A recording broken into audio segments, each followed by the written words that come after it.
Have you ever been in a class where an instructor has you do a group assignment and you're working with a few other students in the class? Uh, Sometimes that works out pretty well. Maybe everybody is contributing, but a lot of times, and this has been the case in my experience, you'll have maybe one or two people in the group that really don't do anything. And so a lot of students really dislike group work for that very reason. And so there's some memes that have been spread around on social media. You've got this text group over here. Somebody saying, "How's the poster doing? Hey guys, I haven't done any of my part. Can you guys do it for me? What's stopping you from working on it today?" Call of Duty, right? So maybe they're not upholding their end of the bargain. Or when I die, I want the people I did group projects with me to lower me into my grave so they can let me down one last time. Maybe you've had this experience before where somebody is really not pulling their weight. Well, why might that be? And that's really going to get us into the heart of what we see in this video, which is something called the free rider problem.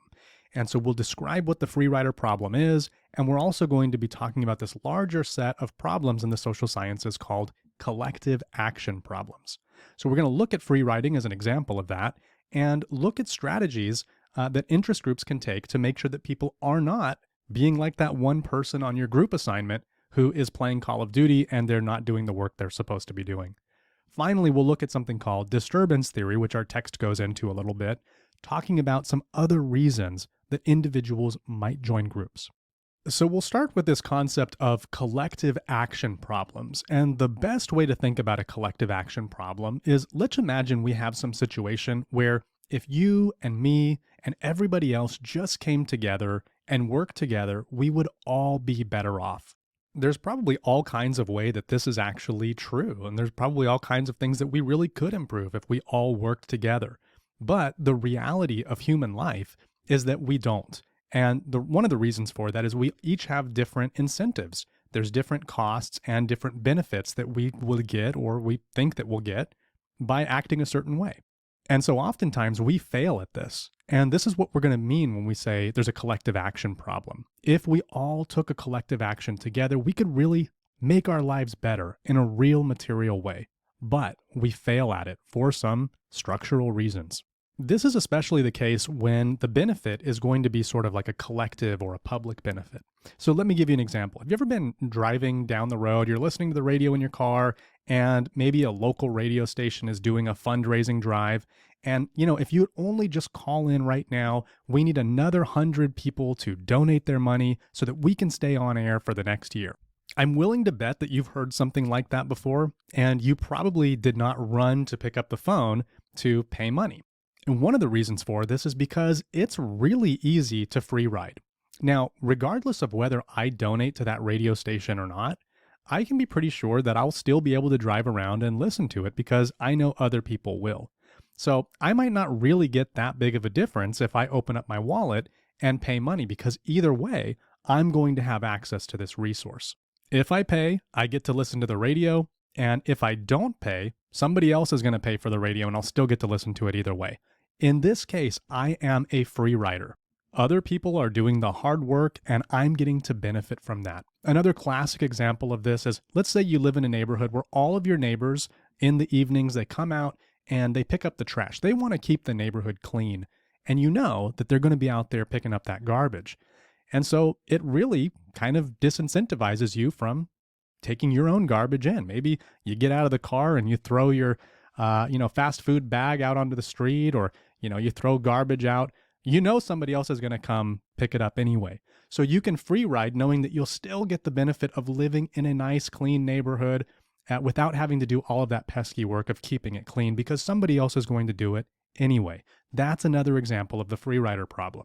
And we can extend this analogy to almost any issue that you care about when it comes to politics. Maybe you're really concerned about gun access or gun rights, abortion policies, immigration, taxation. There's all kinds of issues that you might really care about.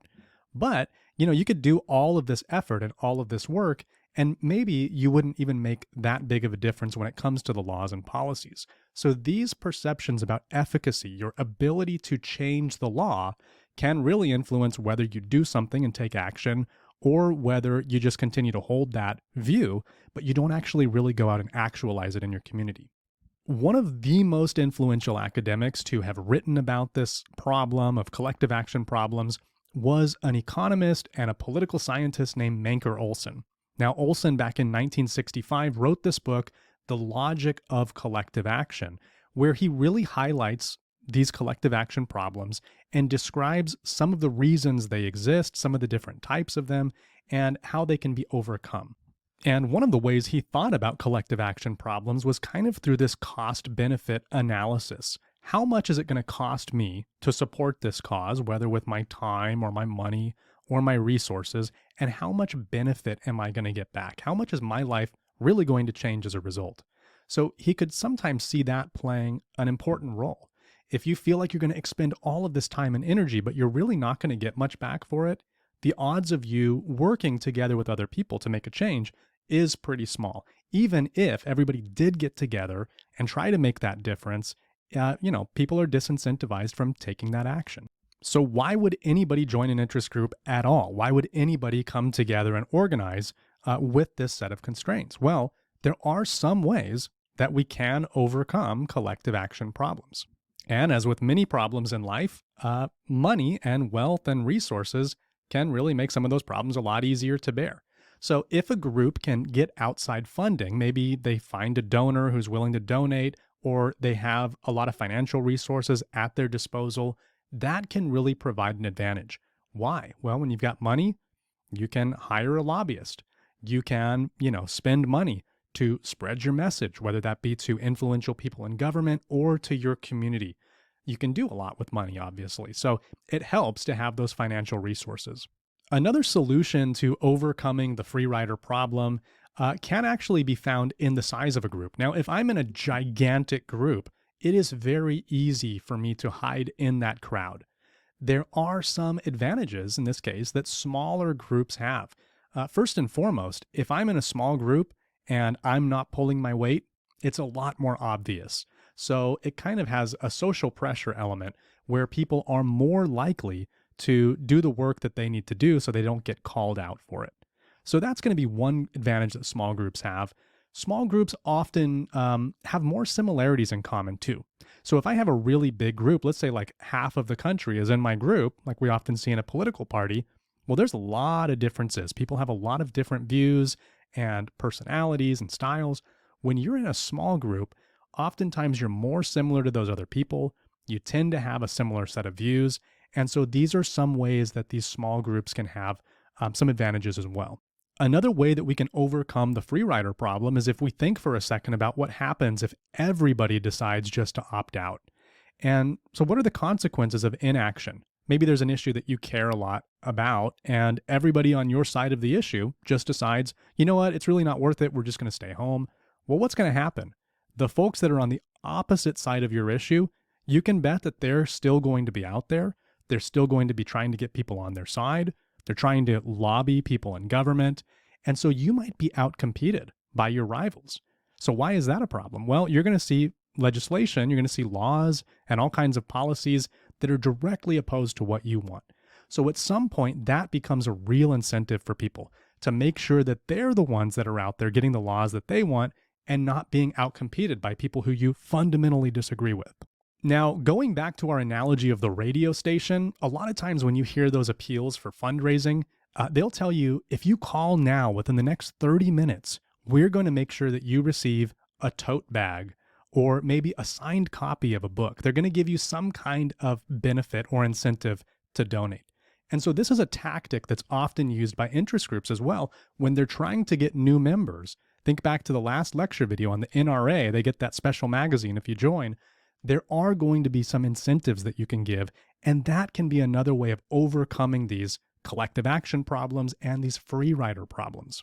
So our text goes into three types or three categories of incentives that these groups can use to try to get people to join and be active participants of the group. And number one is going to be material incentives. They're going to actually physically give you something. So on NPR, there's the famous NPR tote bag. There's the NRA magazine that we discussed.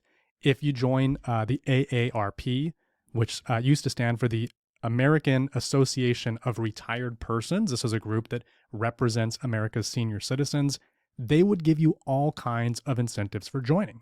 They've actually worked with a lot of big companies to give incentives to their group. So if you go to a big hotel chain and you tell them, I'm an AARP member, you might get a discount for staying there. Or if you want to go to CVS and get your prescription filled, you might get a discount for being an AARP member as well.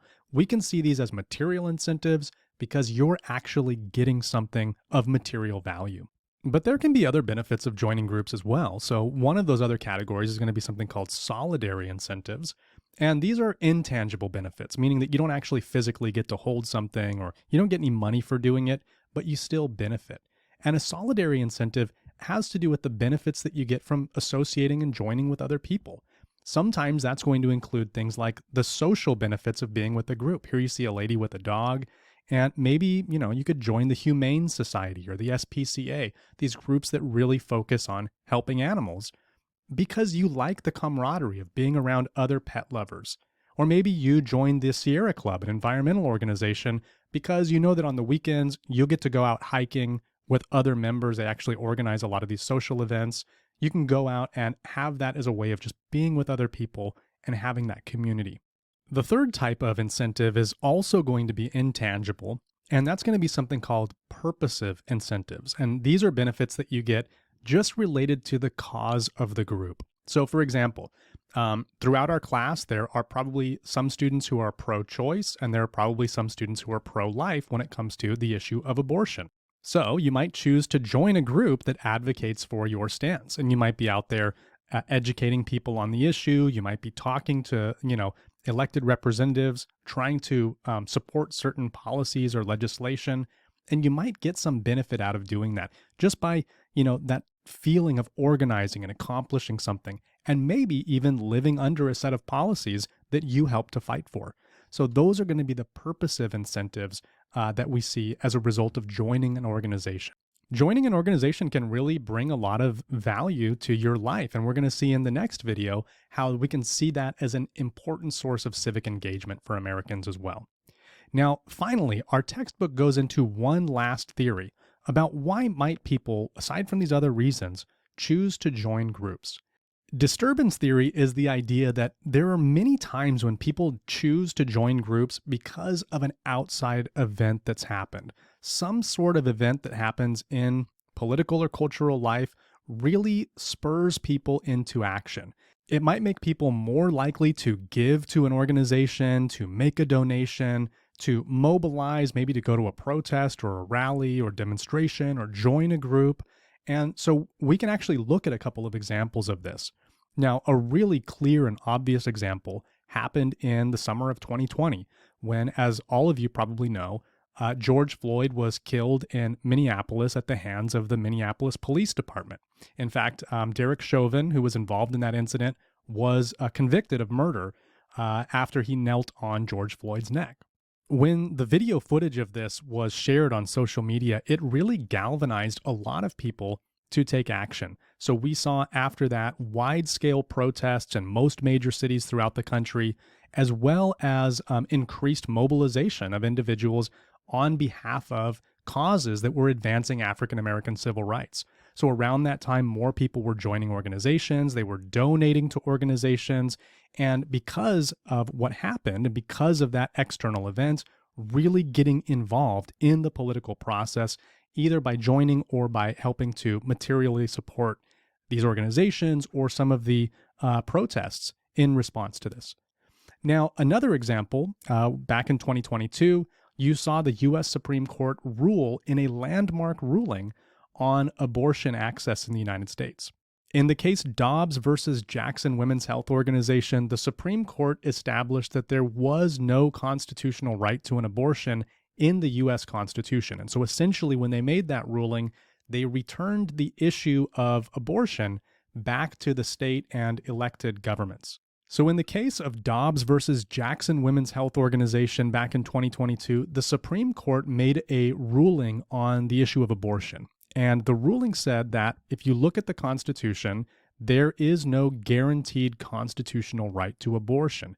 And essentially, because of that ruling, it returned the issue of abortion back to the states and to elected government officials and the people to make decisions about.